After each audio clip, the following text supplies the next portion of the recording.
Hello, everybody who is joining us currently and will be joining us in the future as we are recording and resharing this live stream. I am Nicole Brinkley. I'm a bookseller at Oblong Books in Rhinebeck, New York, and I do a bunch of other things in a bunch of other corners of the internet, including hosting a podcast of my own.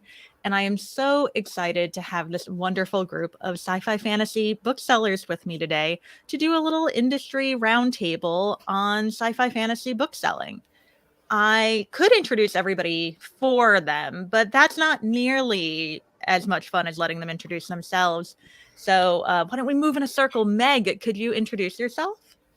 Hey all, I am Meg Wasmer. I am one of the owners of Copper Dog Books in Beverly, Massachusetts. We are a general interest bookstore, but really a genre bookstore. So,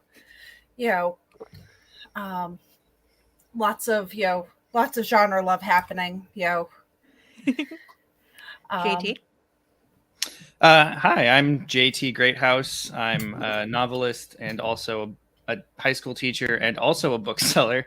I was a bookseller at Auntie's Bookstore here in Spokane, Washington for about 3 years full time before I went into teaching. And even after I went into teaching, I haven't been able to leave. So I still work a couple nights a week just, to keep my skin in the game of bookselling because it's fun in addition to being a job.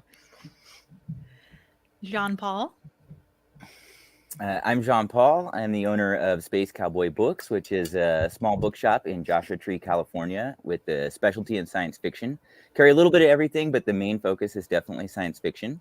Also, we also run a small press, publishing science fiction and related books, and run the Simultaneous Time Science Fiction podcast. Keeping busy. And Lily? Hi, I'm Lily. I'm one of the assistant managers at Harvard Bookstore, which is landmark indie in Harvard Square across from the university, not affiliated. You can't buy t-shirts there. And we're mostly general interest, a lot of nonfiction, academic, but the booksellers, I think, hard carry the genre interest. Now, this wonderful live stream is being hosted by FanFi and specifically the Sci-Fi Fantasy Addicts podcast, which if you are listening to this in podcast form later, hello again.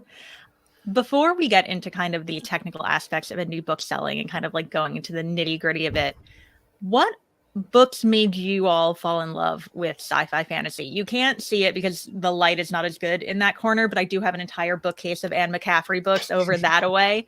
And I am curious as to what started each of your love of sci-fi fantasy. I can start that one. So for me, it would have been when I was like, I don't know, in 4th or 5th grade. And the elementary school library had pretty much the entire run of K.A. Applegate's Animorphs books. And I just started from the first one and I just sort of didn't stop until I had pretty much read them all. And from there, I sort of developed an insatiable hunger for science fiction. And then the thing that made me really fall in love with fantasy was Brian Jacques' Redwall series, which I read about the same time. And then from there, I read A Wizard of Earthsea by Le Guin. And that was the one that like really sank the sort of eternal love for the genre in me. Like Redwall was super fun. Earthsea was where I was like, wow, you can do crazy things in genre. Like you can do interesting stuff with these concepts. So. Unfortunately, my answer is The Boy Who Lived. Read that as a child, and that stuck with me through most of my childhood. And then after that, the teen years were, the standard Twilight, Cassandra Clare diet that sustained me for a while. But also, not book related, but anime. I grew up with a love for anime, and I was able to find those mechanics and that like sense of adventure in fantasy books. That's sustained me through.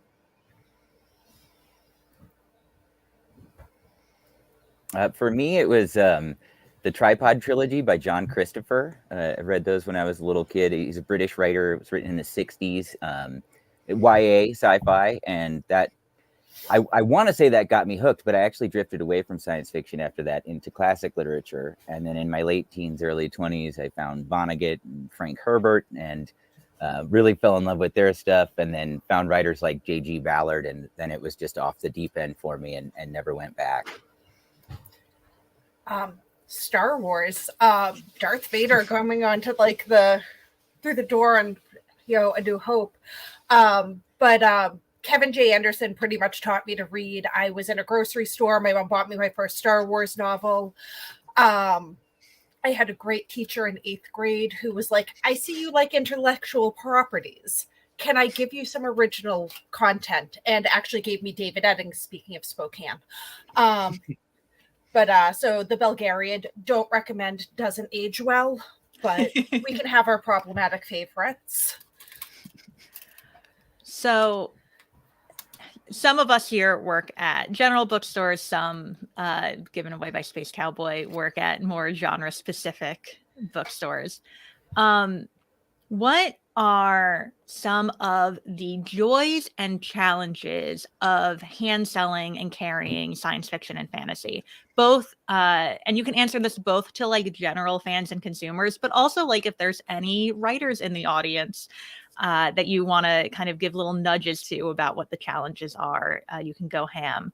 I'm going to throw this one to Lily to start, even though the furrow of her eyebrows suggested she needed a second to think. So I guess the easy part is there's a lot of fantasy that's accessible and mainstream. So you can go like, oh, if you like Game of Thrones, here's this. If you like the MCU, here is this. So there, a lot of people. I'm not old as a person, but I'm old among my staff, so I'm convinced I'm ancient. But a lot of people my age grew up with Harry Potter and things like that, or the Cassandra Clares. So the perk is there's a lot of comps that people either like grew up with and can like relate to and reach to right away. So that was the easy part. That's what I can think of. The hard part, I think, is convincing people to read the chunky, the huge fantasies, because like, why would I read that when I can just watch Game of Thrones? Or I feel like, oh, I'm too stupid for sci-fi, which is the camp I fall into. So it's convincing people to like really dedicate their time to sci-fi and fantasy, I think, in my opinion, off the top of my head, when it's both super accessible, but also like the books feel inaccessible, Mm-hmm. Yeah, I think both a joy and a challenge is trying to convince people to step a little bit outside their comfort zone, kind of like what Lily's talking about. So like a book that I really loved that came out this year or late last year, I forget off the top of my head, was The Mountain in the Sea by Ray Naylor, which is science fiction, but it's also very literary, and it's very interested in not just like its science fictional concepts, but also its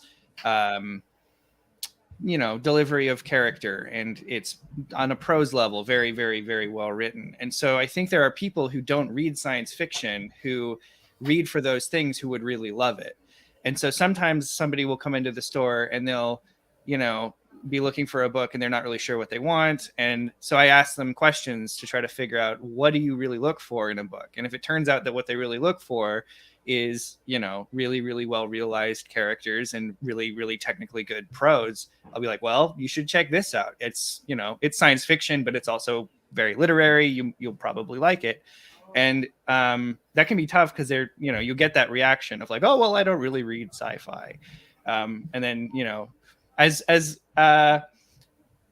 uncomfortable as it makes me to say, well, it's not, pew pew laser gun science fiction, I will use that line to try to convince somebody who might, not want to read it because they're thinking Star Wars, when this is more like, it's more like My Octopus Teacher, the novel, than it is Star Wars. So I would read a novel version of that. Yes. I think that like in my 17 years of bookselling, this is possibly the easiest time I've ever had selling sci-fi and fantasy. I will say my biggest challenge is people who will come in and the night circus is like my kryptonite. The Night Circus is my favorite book. I don't read fantasy and I don't read romance. Well, friend, have I got some news for you? And like breaking down this barrier that people have built to entry. Like, you're here. Like, you are one of us and it's okay. Like, but this kind of guttural reaction of, I read literary fiction or I read fiction. Like, an internal bias that they don't realize they have, but they're already one of us. Like, on the flip side of that, though, another thing I've run into, because as you say, there are a lot of people now who are reading fantasy and science fiction, more so certainly than like 5 years ago, even. But a thing I run into is people who only know of like 3 or 4 things, and then they come in and that's their entire frame of reference, which kind of makes it hard to like figure out what to suggest next. Like, I get a lot of people who come in and they like know the King Killer Chronicle, because that's huge. They know Game of Thrones and they know like Lord of the Rings, and that's not really, it doesn't triangulate to anything. So then trying to help them figure out what they might like next can be kind of tough. But also there's a lot of opportunity there to like just foist your favorites on them, which is always fun.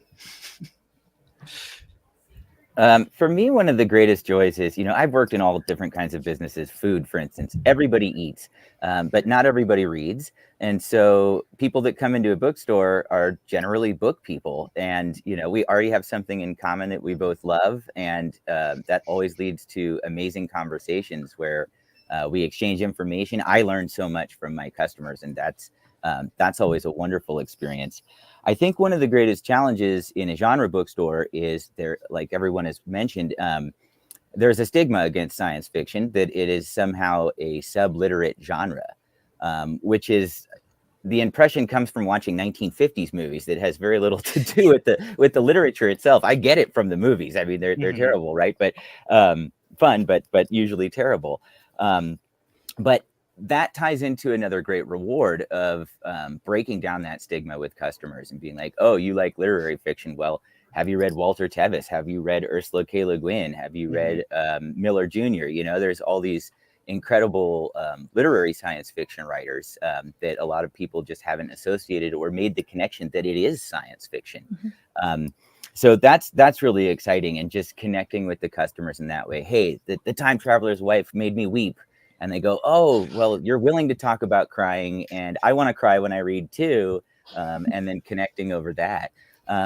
For authors, I think one thing that's probably good for authors to know, a challenge in any small bookstore is series. Everyone buys book 1, and you end up, on the shelf with, oh, there's book 4, 8, and 12 over there, and everyone's looking for book 1 or 2. I find that particularly challenging when I'm working with indie authors, because they often want me to carry their whole large series, and I want to, but I'm in a tourist area, so a lot of the customers aren't going to return necessarily. And so it can be very tricky to stock past book 2 for that reason. Yeah, so as an author, like that's a thing that I discovered while working in a bookstore, is just a series is really not strategically the way to go if you're, looking to be on an indie bookstore's shelves. Shelf space is expensive, and like trying to like you're used to going into the store and seeing like Robert Jordan command an entire shelf, right? The reason he does that is because those sell, and like he's a huge name. Your 10-book series statistically is not going to sell enough to command an entire shelf. So like understanding that like getting your first couple books in the store is what's likely to happen, like the first couple in the series if it's doing okay, and then the rest of it people will just need to special order, because as cool as it is to have a 10-book series on the shelf, most people don't get that. Yeah, what we do, especially the only one that comes to mind is the children's series, Wings of Fire. There's like 12 or 14 of these things. And we have a fairly large children's section, tourist area, family area. So we try and fit 1 through 14 on our shelves, but a lot of the times we'll have like 1 through 3 and then just pull out 8 through whatever, and then we'll have like 13, 14. Because we figure like they're in the store and, they sell and they're popular. But if a kid is on book 9, they're going to come up and ask for it. We have to do the same thing with like Wimpy Kids and other things. Our store also does the like carry the first one or two, and then like whatever the newest one is, we'll get that in. We've already talked about a lot of like delicious stuff that I want to break into a little bit. And one of those things is that idea of not necessarily the stigma around sci-fi fantasy, but that people don't realize they're already reading it, right? Like we talk about Aaron Morgenstern. One of the things I've started doing recently is I've started putting The Invisible Life of Addie LaRue in our general fiction section. And then when people go, oh, I love that, I want to read the rest of her books, I go, oh, they're around the corner in sci-fi fantasy, and I start luring them over. What are some of the authors and books for all y'all that work really well as kind of those breakthroughs, or when you're having those conversations with customers that you can blow their mind and be like, oh, that's technically fantasy, that's technically science fiction? Like I love to do that to people who really like to Exit West, to be like, oh, by the way, that's technically, that has a fantasy element, that's technically a fantasy book. What are those books for y'all? I'll give everyone time to answer, but what you said is really interesting, because it's true of sometimes we're supposed to like lead the customer like to the bookshelf and be like, oh, here's the book. When they see you pull it from fantasy, they have a different reaction when you pull it from fiction. Mm-hmm. I play the long game. So like for me, the one that I keep, well, not necessarily so much right now, but there was a solid 2-year period where Station 11 was the book that everyone had read that was technically science fiction and that they hadn't connected to science fiction. And then from there, you could recommend, other post-apocalypse books or other books that were, in that sort of same literary-ish sci-fi, like mainstream fiction / sci-fi vein, and kind of get them into the genre that way. One of my go-tos for trying to convert people to fantasy is if somebody's telling me that they like historical fiction, but they've already read like all the Bernard Cornwell and stuff, I'll recommend Guy Gavriel Kay, because it's like pretty light on the fantasy elements, but it is fantasy and it is secondary world. But it is written in a way that I think people who like literary historical fiction can connect with. It's in that kind of vein. And that's worked pretty well for me a few times. I've definitely converted a few people to at least reading Guy Gavriel Kay, if not all fantasy. A really good crossover for me, and I actually stock it in the literature section and in the science fiction section, is Margaret Atwood. And it's funny you bring up Station 11, because that's one of those, another one of those authors that doesn't want to be connected with science fiction, but, wins the awards, and it is a science fiction book, whether they like it or not. But a lot of times those bridges are authors that write both, like, in the horror section, people will be looking at Dan Simmons, for instance, like, well, he wrote some amazing science fiction as well. Kurt Vonnegut is another great crossover in that oftentimes people don't think of as science fiction. Even authors like William Burroughs, that people, they go, oh, Naked Lunch, this crazy stuff. But he wrote a few science fiction novels as well that are really weird. Shirley Jackson, authors like that, where I'll actually have the books in both sections. And when I see someone taking an interest in the literature section, I'll go, hey, come on over here and find out there's more. We've been pulling people in. I have a bookseller that loves Outlawed. I cannot remember the author's first name. Last name's North. It's Anna. Thank you. And then I throw Upright Women Wanted at them, and then I lure them into American Hippo. Like, it's, again, the long game. I'm going to get you with the Westerns. I'm just going to make them ridiculous. Like, can I interest you in a hippo Western? Like, but I forget Station 11 Sci-Fi. Like, because can't sell it out of Sci-Fi. It has to be shelved in Lit Pick or people don't buy it in my store. It's, And yeah, it's a weird one where like it's not a book that I think I would hand sell to people who read science fiction. And there are a lot of things like that where it's like, this isn't something that I would hand sell to you if what you're looking for is sci-fi. But if you've read it, you might like sci-fi, right? So kind of thinking about that long game in terms of hand selling, one of the things that I love most about independent bookstores, it's my favorite part of my job. It's a lot of my coworkers' favorite part of their jobs. And I love doing it when I go to other bookstores, is that experience where you give a book you like and you get a recommendation, right? And part of that comes from the skill and joy of finding comp titles. Now, comp titles, if for some reason you are listening and you have no idea what a comp title is, it is just a book that you are comparing another book to. So if you tell a bookseller that you really liked Harry Potter when you were younger, but you're a grown-up now and you want something to read, they might say that a great change of pace would be A Darker Shade of Magic, because it has that fast-paced accessibility, but like actual queer characters and no turfy authors, right? So it is also a very helpful skill when it comes to writers, when it comes to querying books, right? Like we're often told that authors need comp titles in order to sell their books. For all of you who have to not only do comp titles within sci-fi fantasy, but finding those comp titles from other things they might like a Western or like a classic novel, what do you think kind of the skills are in finding the correct comp titles, and what advice can you give to people trying to either figure out a comp title for their own books, or when looking for book recommendations, how to kind of suss out what comp titles are the right ones for that? Big question, I know. It's such a big question. I think it's less about like one-to-one comparison and more, vibes. Like the best Game of Thrones comp isn't Name of the Wind. It's the best, fantasy comp.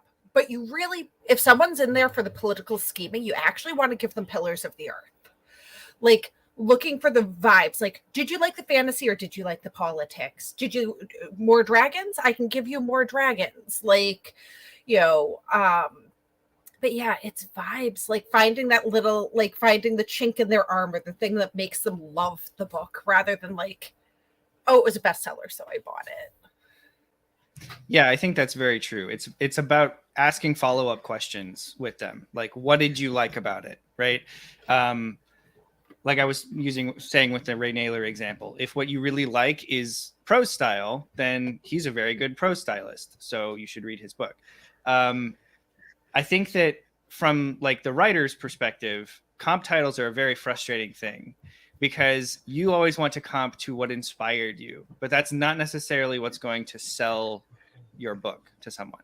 So for example, like when I was going out on submission with my series, my agent and later my editor to the marketing people wanted to comp to the Poppy War because my book is like similar in certain ways. It's like got a post-colonial bent to it and things like that. And that was just the big book that had those things in common with it that would communicate to people what my book was like in terms of like themes and in terms of, who you would try to hand sell it to, even though I think that it's not a very coherent comp in terms of like some of the things Meg is talking about. Like the vibes are different. It's not quite as grimdark. It doesn't have the same kind of like tone to it. But if somebody comes in and says, I really like the Poppy War because I like things inspired by Asian history that have a coming of age element, then my book is a great one to go to. And that's kind of the attitude that I have in hand selling as well, is like, what is it that you want from the book that you're telling me about? What experience are you trying to recapture? Because with that, I can find a comparison. With just the title, it could go like 1,000 different directions. For those who are me, listening, sorry. I was just going to say, for those who are listening, you are not hallucinating the cat noise. JT has a very pathetic, upset cat in the background who wants to be let outside, but we're too busy doing a podcast recording. I'm hoping Lily, my please wife will hear take it and, up and let her go. I can't get up. Comps are great for book selling. And again, I operate entirely off of vibes, and it's easier, I think, because we're so close to a lot of college students and like young adult readers. I really get into the like, what kind of music do you listen to? What movies or like TV shows? Do you like anime? Things like that. So you can kind of get vibes off of that. Like I think, like for me, K-pop is a big vibe recommendation of like, oh, you like these things. The difficulty with comps, especially if then this is mostly going out to like, I guess the writers and the publicists, especially for like marginalized voices, is if there's one big title if you have like 2 elements about that title, that's just the go-to comp. And for me, the one that drove me nuts, and this is not genre, sci-fi or fantasy, but Crazy Rich Asians was just the biggest movie. And then the book took off, even though the movie is actually surprisingly better.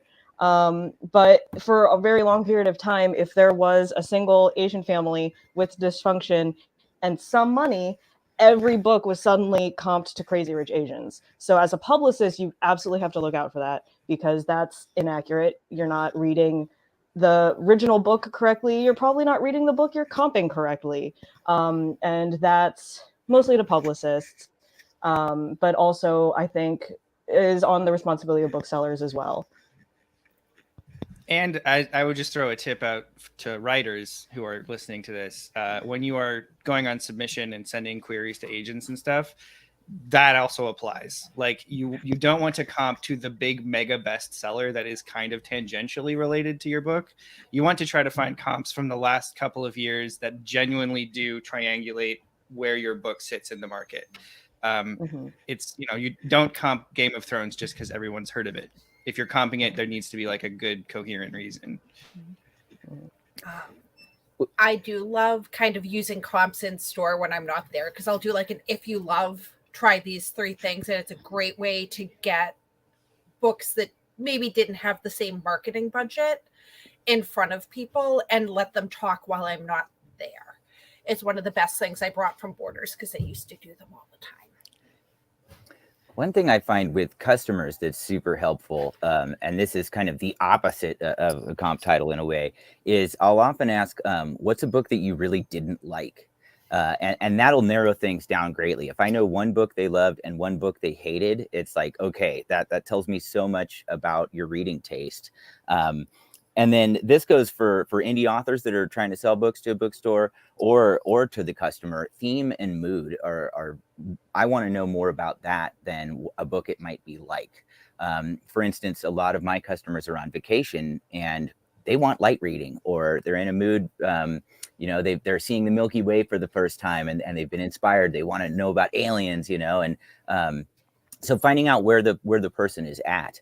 I sell tons of Octavia Butler, of course, and for damn good reason. But, one question I'll always ask someone's buying Kindred or something, hey, are you feeling fragile right now? If you are, you might want to wait a little bit, because this book's going to be a rough ride in the best of ways. But, what kind of mood are you in? And making those kind of connections, is this a book to read later? Is this a book I'm going to read tonight? I think that's important for connecting the customer with the book. And when dealing with an indie author that wants me to carry their book, I kind of want to know where I'm going to shelve it in that way. In my new book section, it's not necessarily organized alphabetically. It's sometimes organized by mood. When people coming in asking for specific themes, I want post-apocalyptic with a thread of hope. Okay, these are the books that you need. I love the idea of that being a section header in a bookstore, like intensely specific. I will visit that section. One of the things I really love to do for comps is you want, and as a follow-up to what everybody said, you want the plot comp meets vibes comp, right? Like the plot is like this meets the tone of this. And that can usually hit both sides of the spectrum really fast. If you need to do comps, I'm a big fan of asking follow-up questions. Speaking of follow-up questions, I'm going to throw our question from our lovely friend Adrian, who is normally the host of this incredible podcast, who had a question sent along from friend and indie author Tom Bookbeard. So we all do a lot of work with traditional publishers. So again, traditional publishing is someplace like Penguin Random House or Macmillan or Candlewick or Scholastic, both what are called the Big Five publishers. So the big ones based in New York City, and smaller presses, but that are not necessarily authors putting out their own books. Tom wants to know, what are the best and nicest ways for independent authors to connect with booksellers and stores and get their books on shelves? I'm going to throw it to all of you, but I am going to throw out 2 things right away. 1, if you contact us, don't link to Amazon. Two, if you are making your book distributable through a vendor like Ingram, make sure it's returnable. You might take a bigger hit on it, but it makes us way more likely to carry it, because it means if for some reason it really does flop, we are not stuck with it forever. What are some advice y'all have? Again, don't link to Amazon when you're emailing me. Do have a good one sheet, and do include the ISBN of your book in your email. Title, author name, ISBN are the three things I need, and they get left out of that contact email, that first contact, incessantly. I get a lot of emails. I own a bookstore. Like, make it easy for me. Kind of lower that barrier of entry. There are kind of standard terms as far as, returnable, a set discount. I can work with a shorter discount than a traditional publisher. Does, as Nicole said, need to be returnable for me to gamble. I worked as the consignment manager at Auntie's for a few years, which basically is the person who's getting the most indie books into the store, because we would take things in, not pay you for them, but then if they sold, pay after the fact. And it's kind of a way to get books into the store that aren't really accessible otherwise, like weren't distributed through Ingram or whatever. So I did a lot of interacting with local authors who were, from very, very small presses or independent publishing, who did not have another way to get their books in the store. And a couple of things stand out to me as being like good strategies if you're trying to get your book in a store. One is just be a nice person to interact with, and don't be combative. So I had one experience with somebody whose books we'd had in the store for about 9 months, and we hadn't sold any of them. And I needed to return them because if it's been on the shelf for 9 months and I haven't sold it, I'm probably not going to be able to sell it. And so I contacted him and I was like, hi, we need to return your books. Sorry about that, but they're not selling. Can we set up a time for you to come in and pick them up and sign them, and I can sign them back to you and everything? And he just got really mad. Why aren't you selling my books? You should be putting them on display, blah, blah, blah. And it's like, well, okay, I'm never going to work with you again because you're not pleasant to work with. And as much as I want to support local authors, I also don't want to deal with assholes. So, just be nice. That's a big one. On the other hand, we had an author who is a local dude who he's a poet, and he brought in some poetry books, and he was really, really nice, just super fun to talk to, just a great dude. And his books sell okay. They don't sell spectacularly or whatever, but we bend over backwards for this guy to put his stuff out on display and do events with him and things like that, just because he's a great person to interact with. And so being personable and being pleasant to do business with is a huge part of being a publisher that wants to work with bookstores. You want them to work with you, not just because your product is not probably going to compete in terms of sales, but it can compete in terms of relationship. And so that's kind of, I think, the place to focus on if you're an independent person. Try to build good relationships with the people making decisions about where your book goes and how much effort to put into trying to sell it. Because there are so many books on our shelves. It's unreal. There are thousands. We can't hand sell all of them, but if you give us a reason to want to hand sell yours, we will try. Yeah, the Amazon thing, I get an email every day. My book's available on Amazon. Please buy it. Those get deleted. I think one thing indie authors, a lot of them don't understand is the difference between retail and wholesale. If I buy your book at a retail price and I sell it at the price that's on the cover, I'm going to lose money on that sale. That would be a terrible business model. It has to be available for a wholesale price, which is generally 40%. If 40% off the cover price. That's what we're going to get from Ingram and our distributors. So that's just a very basic understanding of any business if you want to sell something. ISBNs, as Meg said, super important. If you want to be in my bookstore, the best thing to do is send me an ARC. If I love the book, I'm going to be able to sell it. I'll probably put you on for an event, and you might even end up on my podcast if I really love the work. It's worth those couple bucks to get someone behind your book. Another mistake that I see a lot is authors will demand display space. Display space is the most valuable real estate in the bookstore, and I'm going to rotate what that stuff is. But if you demand to have it, you're not going to get it. That being said, there's a very overlooked thing in publishing, especially for indie authors. The cover is very important of your book, but more important than the cover, and this is never discussed, is the spine of your book. If you're not on display, it is going to disappear into those shelves and never be picked up. A printed spine alleviates that. It makes it easy for me to find it too, so that I can hand sell to a customer if I think it's the right connection. And yeah, don't be a dick. No one wants to work with a jerk, you know. Be friendly. We're here trying to do it. We're not going to make that much money off the sale of your book. But if I like your work, I will stick up for it and I will put it in people's hands. And I will reach for the indies first, because I know they need the most help. And I'm an indie author myself. And I pride myself on the bookstore carrying a lot of books that you're not going to find in other bookstores, because they're not books that bigger booksellers will take a chance on. So, you know, I love that part of the store's focus is on indie authors, but the approach is incredibly important. Another mistake that I see a lot is someone will email me over and over and over again.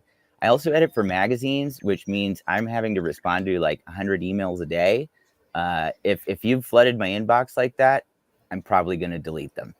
Respect the time that it takes for the person on the other end to do this, and respect the fact that the bookseller is going to be spending money to buy your stuff. That's not a situation where demanding is going to work very well. I'd add one more point, which is if your friends aren't local to you, get them to order it from your book from their local indie. One of the fastest ways to get on my radar is to have sales, so that if you're a big 5 published author and someone pre-orders your book before I've heard of it, I'm still going to order one more. If you're an indie pubbed author and someone's in ordering your book, you've now gotten my attention as the person who spends the money. Like, you know, so if you've got 10 friends in 10 different states and each of them go to their local indie, that is a much more organic reach than sending me an email that says, I think you should read my book. Like, talk to me with money, which is mercenary, but true. That is also true for...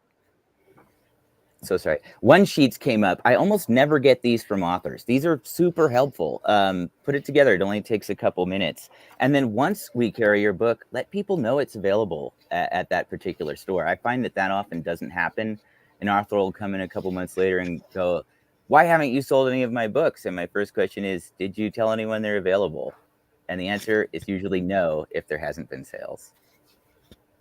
That's especially, the sales thing is especially true for larger. Again, Harvard Bookstore is still independent, but our square footage, we're fairly large, and we're fairly mainstream and things like that. So if we get, you know, indie sales all the time, but if one book particularly, we have like, especially over like a 2-3 week period, 5 people order it, we have to be like, wait, what's up with this one?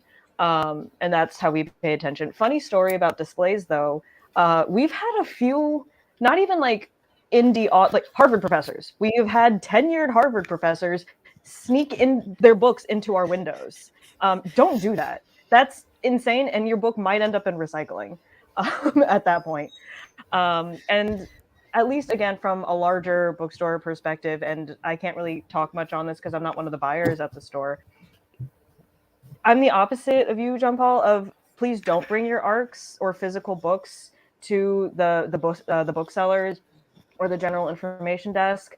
Or if you do, you know, shoot your shot and they say no, don't push it on them, leave it on the counter, put it on the shelf. We've had that a few times because the booksellers are not the buyers. They can they might like, if your pitch is really cool and you're really nice, they'll might mention it to the buyers, but harassing the booksellers is not going to get you on the shelf. That's not their jobs. That's not their jurisdiction.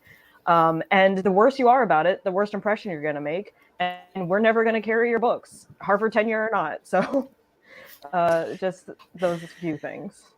Yeah, it's funny that Harvard tenured professors would do that. We had a guy who is also a professor, but at like the local university, Eastern Washington University, do that, where he came in and we were carrying his book and he like found it on the shelf and put it on a display. It's like, what are you doing? But so a quick anecdote of like how to do this super well that came to mind is Katie Robert. You may have heard of her. She's a local to Spokane, and before she like had super blown up, she was already kind of reaching out to us, letting us know that she existed, offering to sign books and have them mailed to people, you know, wherever through our store. And so we love her. Like we'll do whatever she wants. Like we'll have her in to sign stock. We'll have her do events, anything she wants to do, because she supports us by directing her fans to order from us if they want Nicole books. So if you have a fan base online that like wants your stuff and you have a local indie bookstore and you know want to make them like you, then work with them and like point your readers to the bookstore that you want to work with. Yeah, we all love books, obviously, or we would not be in this industry. But it is a business and everybody has to keep that in mind when it comes to what we're bringing into the store. And I think also like a really good point that we haven't mentioned is be strategic about what indie bookstores you are reaching out to. Like if they are your local bookstore and all your friends are around, like, yes, partner with them. If they're 3 hours away from you and you've been in there once and you're not going to do any work to get people into their store, it's probably not going to be a good fit. Are they a huge general bookstore, or are they like a niche bookstore that's going to carry like other books exactly like yours? Doing the research rather than just throwing spaghetti at the wall and hoping it'll stick is a better investment for you and a better investment in the bookstore.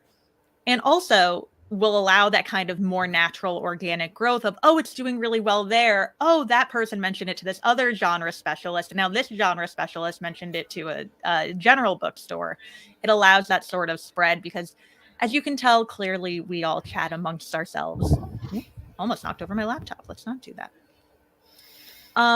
I have a few broader industry questions, but before I go into that, I wanted to give everybody a chance to kind of plug another sci-fi fantasy or genre bookstore that they love, that they think is like absolutely nailing it, that both indie authors and traditional authors can go look at and kind of like suss out the landscape and admire, but that also all of us lovely readers can go shop at, besides each of your own bookstores, of course, which everybody should go and shop at and follow on respective social medias. We'll plug them at the end.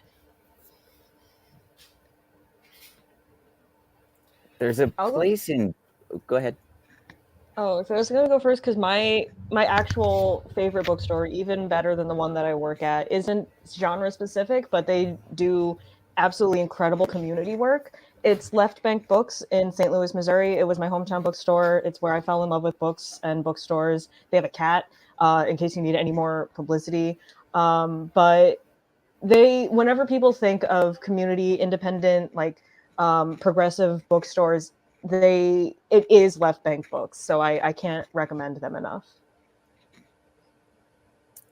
For genre fiction, there's a place in Berkeley called Dark Carnival that has one of the just most, I think they're still around. I heard they were having trouble, but you know, what bookstore isn't? Amazing. It's a mystery and science fiction bookstore. Their science fiction collection is just off the hook. And they have a comic book store a couple doors down too. So absolutely wonderful place. One of my favorite bookstores in the world, which is huge and has an incredible science fiction selection as well, is a place in North Hollywood called the Iliad. Just a phenomenal bookstore. It's been around since the 60s. It's one of those places you walk in and it's overwhelming. Where do I begin? But their science fiction section is incredible, and it's pretty cheap too. Cats, the whole deal. Amazing place. Yeah, my hometown bookstore that I grew up visiting a lot was Adventures Underground in Richland, Washington, which is, you know, a small town in the middle of the desert. And they are kind of like the bright spot in terms of science fiction culture there, and you know, queer culture and things like that as well. And one thing they do that I think is really cool, and I wish more bookstores did, is they have like space for people to just sort of hang out and like play board games or read books. And like floor space is expensive, especially in bigger cities. So not everywhere can do that. But I, I really appreciate how they try to not just sell books, but also be like a cultural space for people to hang out in, meet other people who are interested in the same things and things like that. Not a genre specific store, but Title IX. Which city is Title IX in, Nicole? I want to say it's in Westerly, but don't quote me on that. It's the sister store of Savoy and Bank Square Books, and all three are in different locations, so I don't remember which one is in which. Yeah, I can't remember exactly where it is. It's a mission-driven bookstore with a focus on kind of social justice, lots of very, very good queer books. And I know for a fact that the manager loves spec fic. So there's, they've got lots of good stuff for our people. Lily, I hear you have another recommendation. Yes, I did think of it. So in Cambridge, Mass, in Central Square, Pandemonium. So it's a board game store, and they have a lot of really excellent board games. They have like gaming meetups, but they've also recently expanded into this gigantic science fiction, science fantasy, and hang on. Anyways, they have what we're looking for.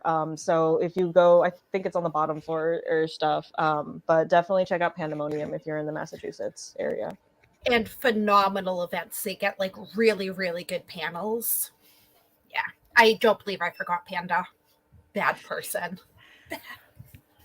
I'm a mad woman, so I'm going to give 3 rapid fire recommendations. A Room of One's Own is a general bookstore, mission-driven bookstore, but they give some of the best sci-fi fantasy recommendations. If you don't follow them on social media, you should. Their graphics are great. Escape Pod Comics in Huntington, Long Island. Talking about sci-fi fantasy, I cannot separate it from comics and manga. They are all too closely interlinked. And Meacham, who runs the store, has some of the best selection I've ever seen, with not just focusing on Marvel DC, but has so many independent creators in there. And then I visited Seattle, Washington for the first time this year and visited the University Bookstore, which is huge. And it is the first time in a very long time that I was finding things in their sci-fi fantasy section that I'd never heard of before. And I spent literally my entire hour just in that section. I highly recommend. Okay. Now I want to think bigger. Now, these are stores that are doing it well. But the relationship between bookstores and publishers, independent, big five, somewhere in the middle, can be tumultuous because sometimes they do things that I don't understand, that we collectively get driven up a wall by. That could be pricing YA sci-fi fantasy at adult prices. That could be inexplicably putting only Christopher Paolini's name on the spine of his book and not the title, which I'm still mad about. It could be the merch that they send us, or just the books that they are choosing to push when clearly there are other things we love on the shelf. What kind of changes do you want to see in the publishing space that you think would be super beneficial to readers and independent bookstores in your dream world, besides, of course, them giving us better rates on books? I have like 8,000. Oh, go ahead, Meg. Okay, so there's a bookcase behind me over the side.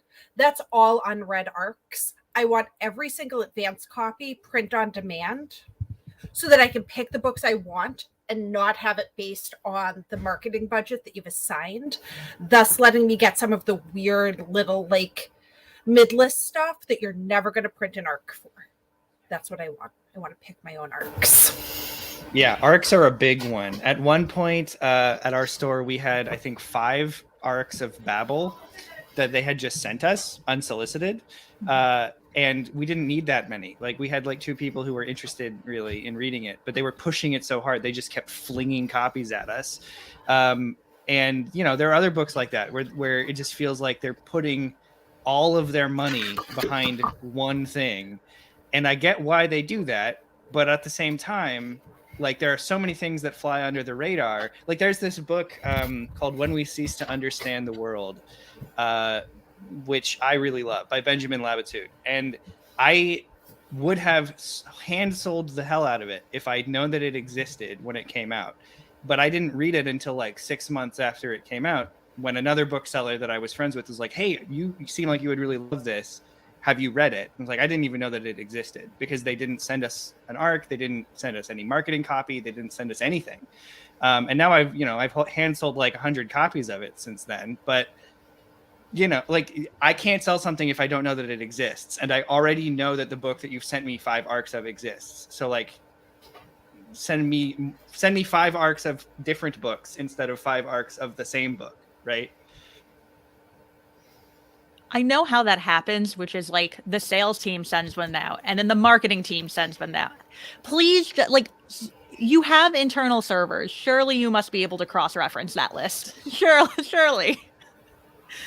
Be a little bit more intentional, They are so expensive. They are so expensive. The shipping is expensive. The production's expensive. Like, just don't waste your money. Pay your editorial team a little bit more and only send me one ARC. I had 2 copies of American Dirt for every employee I had at the time that it came out. Like, stop. Make mid-list stuff available by smart mailing. Like, it's obscene. And by smart mailing, we also mean using medium mail. Stop shipping me free books through UPS.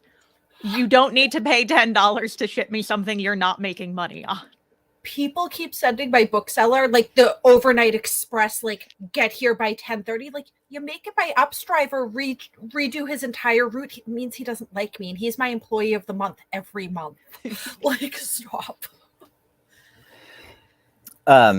With ARCs, I tend to get a lot of stuff, and with emails as well, and just solicitations where I can tell that they have not looked into my bookstore at all. They didn't even get as far as Space Cowboy, which is pretty obvious what kind of bookstore it is. I'll get a lot of Christian fiction, for instance, or political poetry, or something that's just not going to fit in the store, period. It's not that I have anything against what you're doing, but you're wasting your time and mine. With smaller presses, I do a lot of author events where I interview authors online and in person. I need that ARC on time. If you send it to me 3 days before the event, I've got 3 days to read the book and prepare an interview. That's a demand on my time that I might not have available. Give me at least 3 weeks, because my TBR stack is like 10 bookshelves long. And a lot of those it's work reading where I'm going to be interviewing these people for magazines or for events. So give me some grace period. If I'm going to write a good, intelligent interview and put on a good event with the proper promotion to help you sell the book as well, give me a little bit of slack there. Another thing with the bigger publishers, when it comes to sending swag, I don't need 1,000 bookmarks for this. I don't have a place to put them. They're going to end up in the garbage. If you want to send me a little bit of promotional material, a poster to put up in the window or something, that's fine. I might use those, but I don't need a giant care package that's just going to get recycled. There's nowhere to do that. The customer doesn't need 500 different bookmarks. They're going to get my bookmark on the way out. So don't overdo it with swag. That's, again, just wasting everybody's time and money. Send us food. Booksellers don't make money. Send us food. I've had publishers send me like a box of cookies for Christmas. I love that. Also, this doesn't come up very often, but a co-op deal. If I'm going to put on an event and, where I'm spending my time and money to do this, and maybe even some advertising, if there's a co-op deal where I'll get a slightly bigger discount on the books, or I can send in an invoice and get that discount, refunded later, that's always really helpful, especially if we're teaming up to put advertising, which can be very expensive. And just keep in mind that, with the events and interviews and things, and I think this is important for booksellers to keep in mind with customers too, or indie authors, for everybody. When you hand someone a book and ask them to read it, you're asking for a commitment of time. This is 6 to 12 hours of someone's time that you're asking for. Respect that. None of us want to get mired down in a book that we don't want to read. The customers don't want to buy it. And just, I had an author come in the store the other day, ask if I'd carry their book. It looked interesting. I said, sure. And they said, I'll give you a month to read that. And I was like, how could you demand my reading time? I'm most of my reading is slush. You're not going to go to the front of the line. So respect people's time when it comes to that, because it is a time commitment. I'm not Johnny Five. I wish I was, but a free Yes, recommendation takes to us- any. Right. I was No, going to say go free on. recommendation to any authors or publicists listening. If you want to work with an independent bookstore, give them 3 to 6 months heads up. Because 1, that email isn't going to get answered right away. 2, even if it is, you're going to have to negotiate stuff and figure out a plan. 3, they need time to actually get your book into the store. So if you only give them a week or 2 head notice, they can maybe do that, but they won't be able to promote anything the way it needs to get done. So you've got to think ahead. Lily? So I kind of lost the original conceit of your question because I heard half of it and I had immediate thought and then I just pinged off into, Oh, I will remind you because my I know current exactly thought. what you want to talk about, which is Mhm. my original thought was, what do you want to see publishing change and adapt to over the next, in your ideal world? So for me, a lot of that would also be decentering the priority on pre-orders and front list, because backlist sells and is right there and beautiful. And I believe you have a similar answer, but with a very different angle. It's a very different angle. Fandom is very important to me. Has been throughout my entire life, and I think what book publicity and publishing needs to realize is because of TikTok, especially like Instagram to a certain degree, and as we've found out in the past 2 weeks, Twitter. If bookstores are inundated with arcs, if you've got that many babbles, booktubers and book influencers and the fandom of RF Kuang would murder somebody for a babble arc, and that's where you need to do your research and really understand the power of community fandom, as we have all seen in the past 2 weeks with This Is How You Lose the Time War. TikTok caught my entire bookstore and my staff by surprise. We were not expecting it. We still sell mountains of Colleen Hoover and things like that. But when I say no one in this industry was expecting Bigelow Dickolas, and there's sheer amount of just the way that has moved this book, I don't think anyone was ready for it. And it really speaks to how much genuine fandom and a love of books, a love of reading, and then the responding love of silliness, the love of batshitness, that moves people, and that moves people to buy things and gets money into the ecosystem and into big publishers' pockets. So I think that's where they need to focus is bookstores are great and wonderful, and we are fans just as much as anyone else. But if you're really paying attention to social media and all those things, you're going to also be paying attention to the sheer love of it, that bookstores are inundated trying to run a business, so sometimes you have to look outside the industry pipeline to really move your things. And I think so. For those of you who might have missed the story of Bigelow Dickolas, what happened was a huge anime fan on Twitter recommended This Is How to Lose the Time War, basically saying, don't look up anything about this book, just go and listen to it. Go listen to the audiobook, go read it. And because they were so respected within their fandom community, everybody did. And then everybody started talking about how good it was, which made more people go and get it. For me, the biggest thing about book sales and this industry as a whole, right, is that it comes down to passion. If you're promoting the biggest book just because it's the biggest book, we can tell, and our readers who come into our bookstores can tell the difference between the book that we ordered 50 of because the publisher told us to, and the book we have a stack of 10 of because we love it down to our bones. And I think more than in any other space, we see that in sci-fi fantasy. We see that with the success of niche books like This Is How You Lose the Time War, or the success of Gideon the Ninth, right? Where a book that has a premise that is not necessarily seen as the most marketable takes off because people love it and are passionate about it. And finding ways to connect us booksellers and us booksellers to connect readers to those passions and those things that we love most. I think that's what makes this industry and our role in it so very special. So We're we are certainly not in it for the money. Certainly not in it for the money. I might add too that if you want to work in genre fiction at all, ignoring fandom is a devastating mistake. There's such a rich fan culture. Fans talk to each other, editors talk to each other, booksellers talk to each other. This is a community, you know, and you don't want to get blacklisted by being a jerk in that way. You know, I regularly speak to other editors at magazines, and you know, names come up. So, you know, embrace your fan community and know that it is a community that interacts and speaks to each other. And that goes for positive things too. Hey, you're going to love this book. Hey, this author is awesome to work with. Good news travels fast too. All we ever want to do is talk about the things we love.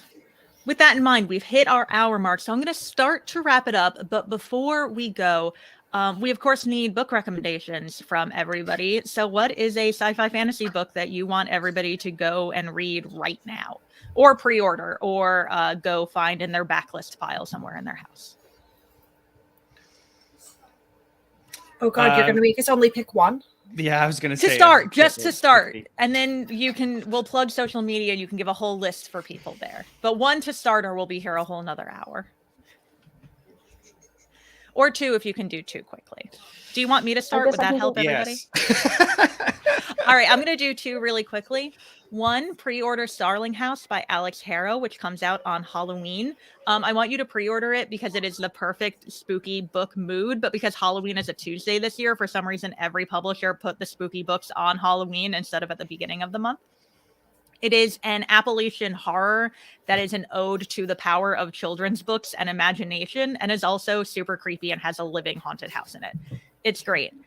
The other book I would super recommend, and this is entirely biased for my own reasons, I've been reading backlist 90s and 2000s children's literature for my podcast, and have gone back and I am rereading the Artemis Fowl series, and it still holds up, which I was not expecting.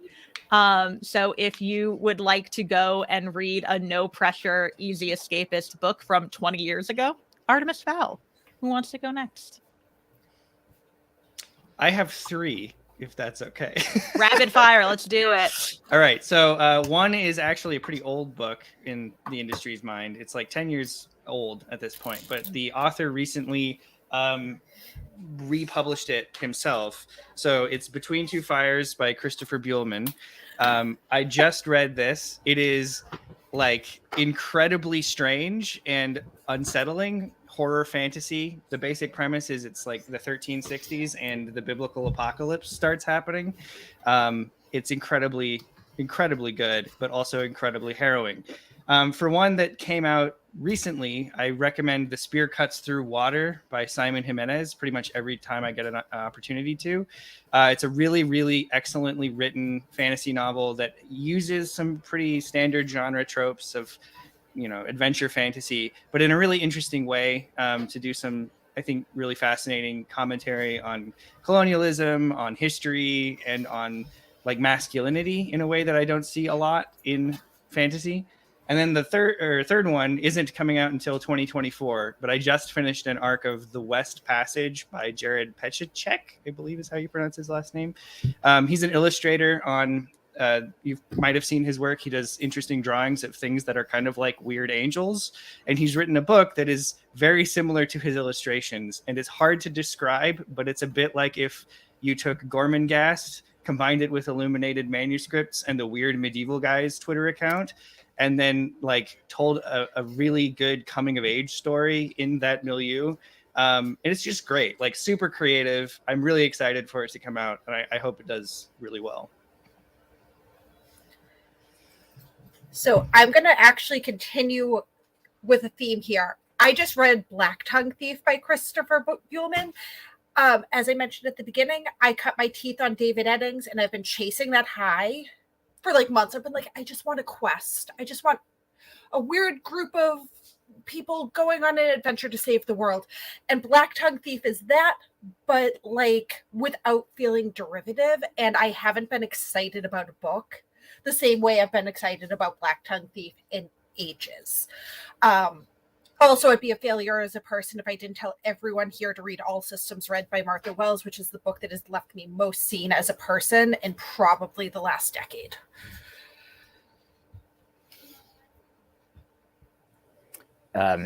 Whenever people ask about my favorite books, I'm like, oh my God, do you have all day? I'm going to try and do this really quick. I'd be remiss not to mention that we publish books, science fiction anthologies of all contemporary science fiction authors. Those are wonderful, of course. Some books that came out in the last couple of years that I've absolutely loved. Alex, An AI's Guide to Love and Murder by Brent A. Harris. He's a local author. It's a fantastic sort of coming of age story about an AI house that goes wrong after it falls in love. Beautiful, beautiful story. Stellar Instinct by Jonathan Navarre is a wonderful sci-fi thriller. He does wonderful world building. You know, if you want action in space with secret agents, fantastic book. Marie Vibert's Galactic Hellcats, her debut novel. It's about an all-girl biker gang in space. I mean, come on, how is that not awesome, right? I want to plug a few older books too, because I also carry secondhand and I try and carry all eras of science fiction. Walter Tevis, The Man Who Fell to Earth. If you like crying at the end of a book like I do, that book will just make you weep. One of the best books about being human. David Gerald's The Man Who Folded Himself, one of the most bonkers, insane time travel stories I've ever heard. The Einstein Intersection by Samuel Delany. If you like prosody, beautiful, beautiful writing and musicality and language, highly recommend that. I have two right next to me. This is probably my favorite fantasy series of all time at the moment in my life. I spoke to the author because of Nicole's podcast, so big plug to Miss Shelves, and thank you, Nicole. But if you like anime, if you like the MCU, if you like just good action, I can't recommend Jade City enough. I adore it. And then real quick, this one, in my opinion, is an underrated darling, Vampire Weekend. But hang on, wait for it. Vampire Weekend by Mike Chen. It's urban. It's another urban fantasy because that's my favorite, and it's an ode to music. And even though it's about like vampires and it takes place in like foggy San Francisco, it's a feel-good read. It's about like found family and the power of music, and I adore it, and I wish more people would buy it. Half of those I knew about, and half of those I now need to go read immediately. So thank you for that. All right, we are going to wrap it up. Thank you, everybody, so much for listening. Meg, JT, Jean-Paul, Lily, can you tell people where to find you on the internet, where to find your bookstore, where to get books from you?